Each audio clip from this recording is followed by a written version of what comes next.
Major headline tonight involving Syria and word that the U.S. is now ready to arm the rebels, convinced that President Assad used chemical weapons against his own people.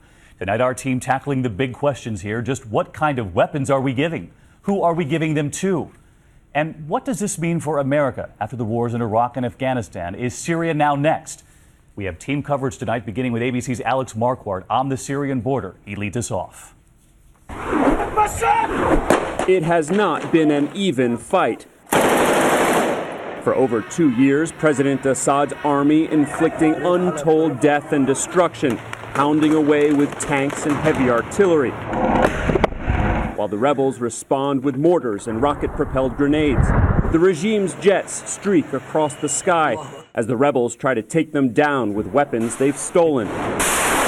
Some rebel groups are well equipped, while many are desperate for ammunition and resort to homemade weapons like this giant slingshot.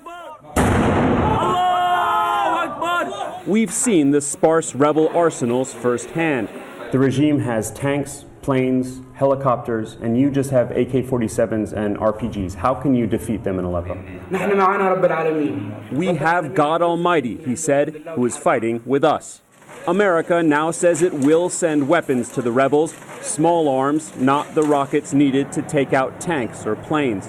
Tonight, we met a top rebel leader who says that's not enough. The weapons won't be good enough for us to win, he said. I'm afraid they'll just make the war go on longer.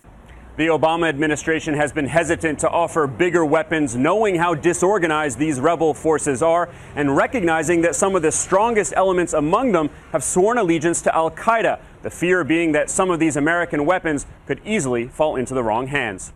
David? One of the major concerns tonight, Alex Marquardt there on the Syrian border. And I want to bring in ABC's senior foreign affairs correspondent, Martha Raddatz, tonight. And Martha, we were all talking earlier about fears across this country that this could be a slippery slope, that this could be another war we're now headed into. Well, the White House has said emphatically no boots on the ground in Syria, but I do think many Americans worry about that slippery slope. We were at war in Iraq for nearly 10 years, although we were told it would be over in no time, and we are still in Afghanistan after nearly 12 years. We have learned lessons from those conflicts, and no one likes to see such horrible, horrible slaughter in Syria, but there are many military officers I have spoken to who are concerned about the goal in Syria with the small arms, and even more concerned, David, about what happens next if they don't do any good.